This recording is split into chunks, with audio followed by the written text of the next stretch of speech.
Welcome to the Travel Squad podcast, where adventure meets inspiration. We're your hosts. I'm Brittany. I'm Kim. And I'm Jamal.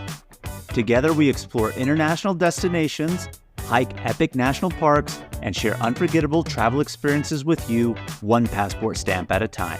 Our mission is to inspire you to travel by showing you how you can make it work no matter your budget, schedule, or experience level. We bring you along so that you can laugh, get excited, and start planning your own trip. So grab your ticket and your passport.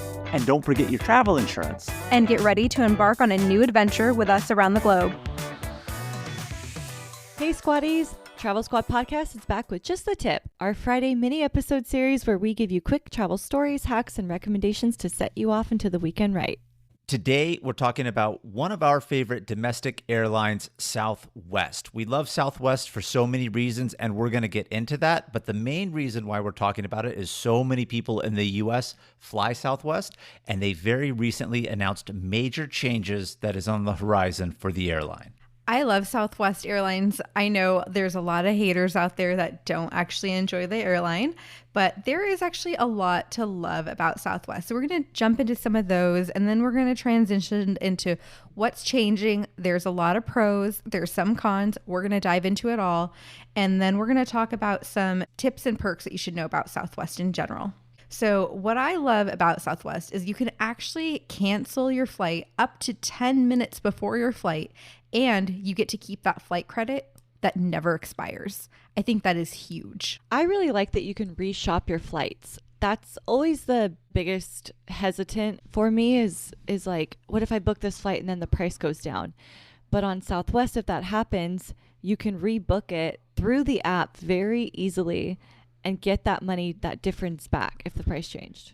App or the desktop, right? So let's say, as a good example, we buy a flight for $200 one way, and then all of a sudden they have a sale and it's $150. Well, if you rebook it, you're not going to necessarily get $50 back cash, but that $50 fare difference will stay in your Southwest profile to use and never expire. So if it ever goes on sale and you bought it for more, if you keep an eye out, you'll never lose the money. You can just stack Southwest credits to use for future. And I love that because you're right, Kim.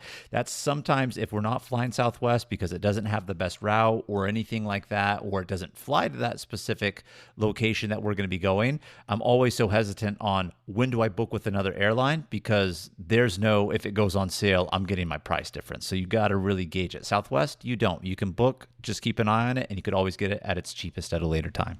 They're also the only airline that I know that allow 2 bags to fly free for every flight, no matter what type of seat fare that you book. I also saw they just are now being featured on Google Flights. That was like the biggest drawback, is not being able to see Southwest flight options when you use that tool. Now you can. I know this is so trivial, but I do appreciate sometimes how the flight attendants, of course, they take their job seriously, their safety, serving you. But when they're going over a few things, giving you announcements, they always come on with the light humor. I appreciate that. A lot of times people don't really like the travel experience because you're cramped, you're doing this and that, and they always try to make it as fun as possible. And that's something I really appreciate about Southwest. I think they are the funniest flight attendants. They definitely are. They always are the ones that have those viral videos going on TikTok or Instagram of them saying something or doing a funny little intro of the safety explanation or whatever. So I agree with you, Kim. They are some of the funniest, if not the funniest, in the sky. The Southwest app is very user-friendly. You don't have to go into the website at all. You could do everything on your phone. I don't know if you guys have noticed, they actually just recently changed their app structure, and it's still very user-friendly. I only know this because I'm in it like every single day, but that's a whole nother topic. One of my pet peeves with other airlines is their app. A lot of times if you want to go to a certain page or look at your account, it'll take you to a web page out of the app. It's so inconvenient. Southwest really has the app down. Squaddies, before we go into what's changing with Southwest now, I do want to remind you that we have all of this information and a ton more on our website at travelsquadpodcast.com. You can get all of our itineraries there, sign up for our twice monthly newsletter, see our Amazon shop for all the things we've ever mentioned in these episodes. So head on over and check it out. This episode is brought to you by United Airlines. When you want to make the most of your vacation, book with United. They're an airline that cares about your travels as much as you do. United is transforming the flying experience with Bluetooth connectivity, screens, power at every seat, and bigger overhead bins to help fit everyone's bag. And with their app, you can skip the bag check line, get live updates, and more. Change the way you fly. Book your next trip today at united.com. Ryan Reynolds here for, I guess, my 100th Mint commercial. No, don't. I mean, honestly, when I started this, I thought I only have to do like 4 of these. I mean, it's unlimited premium wireless for $15 a month. How are there still people paying 2 or 3 times that much? I'm sorry, I shouldn't be victim blaming here. Give it a try at mintmobile.com/save. Whenever you're ready. $45 upfront payment equivalent to $15 per month. New customers on first 3-month plan only. Taxes and fees extra. Speed slower above 40 gigabytes. See details. This episode is brought to you by National Geographic, presenting its new documentary film, Endurance. Follow the greatest survival story ever told, unpacking the legendary feat of polar explorer Sir Ernest Shackleton, who kept his crew alive for over a year, despite losing their ship in frigid pack ice. Over a century later, a team of modern-day explorers set out to find the sunken ship. Endurance, now streaming on Hulu and Disney+. So Southwest is actually changing quite a few things moving forward, and we're really not going to see these changes really until 2026, but they've announced them because in 2025, we are going to start to see the planning and the working towards some of them. So we just want to roll it all out now. But one thing that they're doing that is a pro is they're going to be rolling out better internet service, in-seat power outlets, because they currently don't have any, and larger overhead bins, which I thought was interesting because I do feel like their overhead bins for the most part are actually a pretty good size. Getting even more space in there. I'm actually really excited about the in-seat power outlets because, of course, normally I do bring a portable power bank and charger myself, but Southwest, they don't have back-of-seat flight entertainment for you to watch the TV or anything like that, but they do allow you to connect to their internet, go to a website or even through the app, and you can watch movies, live TV, etc. And on those long flights, if I don't have someplace to plug in, I'm draining my battery. So I'm really stoked about the addition of the seat plugs. That way, when I'm utilizing in-flight entertainment, I'm not landing with 0 battery left. So that's a real major improvement. One of the announcements they made way before in this year was that they were going to be redesigning their cabins. So I know in this new cabins, they're not only just planning to put in those power outlets, but also have something that will hold your personal device because they don't have the screens behind the seat. Oh, making a smoother experience. If they have something to hold it in place, because that's one of the biggest debacles and hurdles that you'll have to encounter is like, where am I putting my tablet? Where am I putting my phone? Awesome if they're putting it in the back of the seat. Speaking of the cabin redesign, the new seats that they're going to have are going to have adjustable headrests, and the device holders that you were talking about, they're going to have, or at least they're claiming they're going to have more comfortable seats, so a better ergonomic design to be more comfortable for you. That's one of the things too, not necessarily Southwest, but just airplane seats in general. If the cushion isn't very fluffy, my bony little scrawny butt cheeks after a while start really hurting in those seats. So I'm banking on them to hold to their word that the seats are going to be a lot more comfortable because they are really hyping this aspect up in the cabin redesign that their seats are going to be super comfy. I feel like on the newer Southwest planes, the seats are actually really nice, and some of them have the adjustable headrests, but the older planes are those kind of seats where they really need an upgrade. I also feel like Southwest does give you an adequate amount of legroom usually, but they're actually going to be designing their new planes with seats with extra legroom in about a third of the cabin. The only con to that is beyond that third of the cabin that got this extra legroom, the legroom is actually going to decrease a little bit. Did you see that? Because they're talking about bigger overhead bins, more space. Where is it coming from? Are they getting bigger planes? Well, the newer planes, because Southwest only uses Boeing 737s, right? So when the newer models come out, they're larger planes. So they're probably buying newer planes. They're a lot longer. So that's probably where they're getting the extra space, is just in general, the plane is bigger. But like Brittany said, if they're giving extra legroom in a third of the cabin, that means 2/3, they're probably shaving an inch off in each direction. And this will get to the con of what we're really going to be talking about with some of the changes, right? Southwest is no frills in the sense that there's only one cabin class.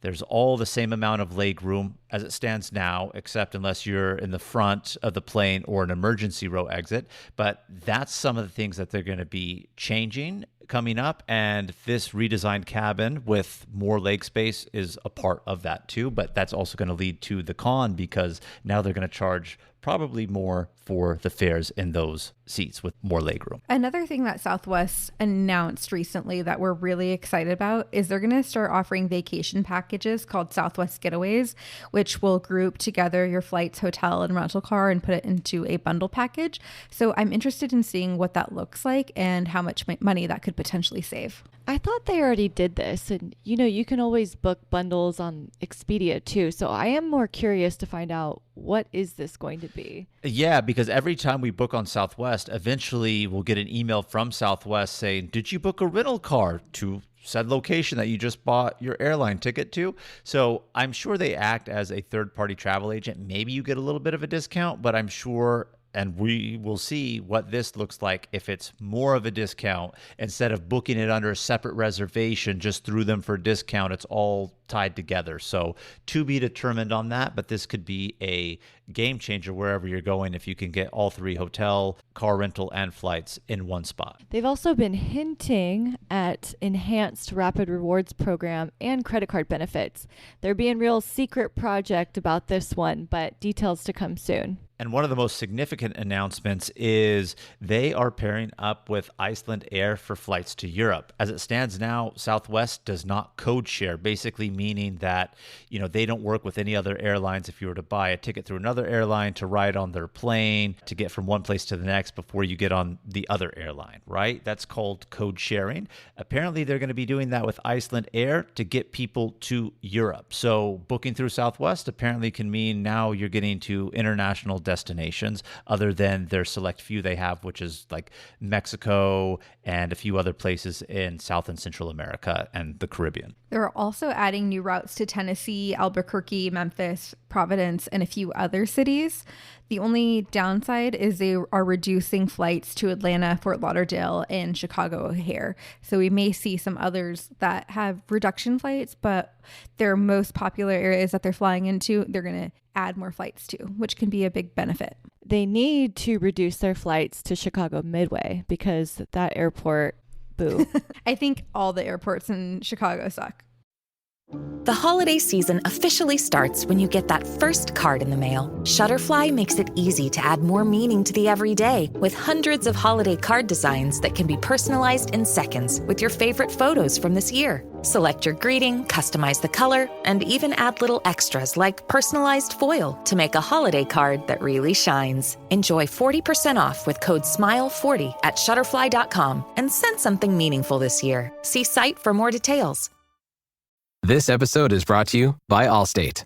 Some people just know they could save hundreds on car insurance by checking Allstate first. Like to check the date of the big game first before you accidentally buy tickets on your 20th wedding anniversary and have to spend the next 20 years of your marriage making up for it. Yeah, checking first is smart. So check Allstate first for a quote that could save you hundreds. You're in good hands with Allstate. Savings vary. Terms apply. Allstate Fire and Casualty Insurance Company and Affiliates. Northbrook, Illinois.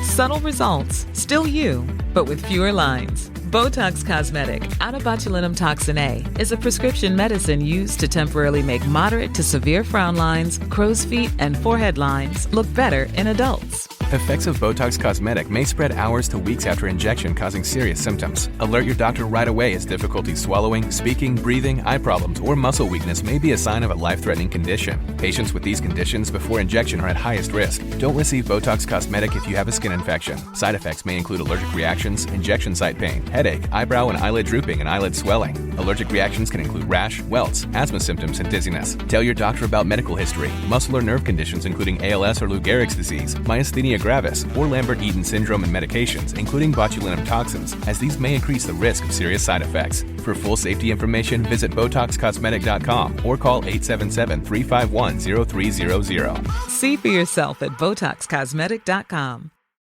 Another big change Southwest is bringing for the first time ever, they're boarding by number. Right now, it's very unique. You have to very quickly check in on the app so that you can get the best boarding position possible. It goes in order. Unless you have the A-list preferred or you're traveling with families, then you get bumped up to the front. I think militaries also. But now it's changing. They're going to assign you a boarding number just like most other airlines do. I don't know how I feel about it. That's something that I actually liked about Southwest is being able to choose my seat, not having to pay for my seat. And yeah, it kind of sucked because you had to be really on the dime and do your online check-in on the app or a desktop at the 24-hour mark till your flight to get A, if you were lucky. And sometimes even if you do it on the dot, you get B, right? But it's A, 1 through 60, B, 1 through 60, C, 1 through 60 in that order, depending on when you check in. Or, of course, your Rapid Rewards membership level can get you A-list automatically, right? But I'm usually pretty good about getting A, and I like being able to just walk on the plane and pick the best seat that's available in that time. So I don't know, pro and con. I don't know how I feel about it quite yet, but interested to see how they roll this out. I did hear that they were keeping the pillars with the assigned numbers so that you still line up in that order. So that's fine with me because right now, like if you board with other airlines, they'll say zone 1 and anyone in that zone can board. So I kind of do like the structure. The only thing that bothers me about this new seating system and seating assignment that they're going to be having is that the cheapest fares, you cannot pick your seat. They will assign it for you. You have to pay if you want to pick that seat. So I'm like, does that mean I'm going to get a middle seat moving forward? Right.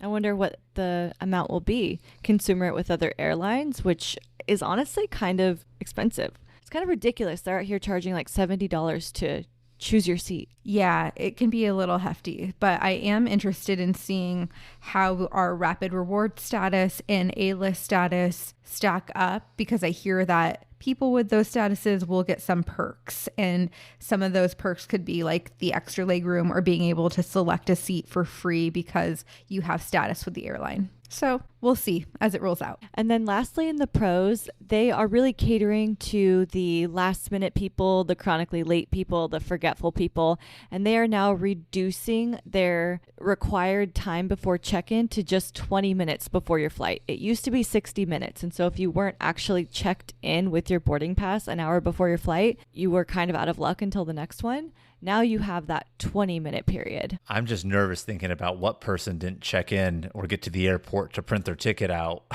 until 20 minutes before the flight. We actually know a lot of people that have done that. I'm sure Robin has. I know Zaina has. She forgot to check in for the connecting flight in an airport. Yes. So it could happen to anyone. That's very true. When you put it in perspective like that, you are correct. Depending on how you feel about red-eye flights, this could be a pro, con, or neutral, but they are going to start offering some red-eye flights. And, you know, it makes sense, right? They announced they're going to be partnering with Iceland Air, potentially more international partners to come. That's just speculation. So they're obviously having to compete with other airlines. And I personally like a red-eye flight. So this is a pro for me. I personally like a red-eye flight to Europe. So also a pro for me. In the US, I could care less. I like a red-eye flight because if you're trying to maximize the most of your weekend, don't want to take time off from work on a Friday, catch that red-eye, land on Saturday. I know we're not all as young as we used to be, but depending on where we're going, how long it takes to get there, we can hit the ground running on that red-eye. So I am not opposed to them. You know, we've listed a lot of perks and benefits so far, and we've listed a potential neutral, but they really don't have many cons that they've announced. They did announce that you may have to pay for your seat. Another con is that they're actually going to be cutting some short haul flights and reducing capacity on Tuesdays and Wednesdays, and also pulling some flights during shoulder season. So we'll see how that affects our travel. Hopefully it won't affect it too much, right? Because if they're pulling flights, it's probably because they're not profitable, they're not fully filled flight, and we probably weren't on those flights anyway. At least that's what we can hope for, and it makes room for the other ones that they're expanding into. So let's look at this half full. Okay, I can at least go into it half full. But they are going to cut flights to Houston, which could pop up, Syracuse, Bellingham. Is that in Washington? I'm not too sure where Bellingham is. Maybe that's exactly why they're cutting it from the list. No disrespect to Bellingham. If we have any squatties out there from Bellingham, I'm sorry, but I have do not think it is in Washington. There's Bellevue, Washington. I don't know about Bellingham. We could be completely off. As we're getting ready to close out this episode, guys, we talked about some of the things that we like about Southwest at the start, and of course, the changes that are upcoming. But some things that we didn't mention at the start of the episode on things that we like, we're closing it out here because we want to leave this with you as one of the reasons why we really like Southwest and something that you should take advantage of also. And that is their same day standby that you're allowed to do to change your flight at no cost. So let's just say you have a 7:30 p.m. flight and they actually have a flight or multiple flights throughout the day, maybe at 5 p.m., 3 p.m. to the same destination that you are going to. You can put yourself on the standby list. And if there are still any open seats, regardless of if that earlier flight cost more money, they will allow you to change at no cost should there actually still be seats available. So that's something that we really like. We've used several times by buying a cheaper fare in the evening because the earlier one was more expensive, and then doing same day standby and getting there early and avoiding having to pay that fare. Conversely, if you are actually A-list, which of course is part of Southwest's Rapid Rewards program, you fly enough with them, earn enough points, you become an A-list member. Well, you can do same-day changes at no charge without having to wait on standby. So if there happens to be an open seat on that plane, or multiple seats if you're flying with people, you can do same day change at no charge, guaranteed to get on if you are A-list. So those are some of our favorite things that we really appreciate at Southwest and not a lot of people know about. So if you fly them often, you should be utilizing those benefits and perks too. And we'll continue to update you as we learn more and as we experience these new Southwest changes. Thank you, Squatty, so much for tuning in to this week's Just the Tip. Make sure to subscribe, leave a review, and follow us on all the socials at Travel Squad Podcast.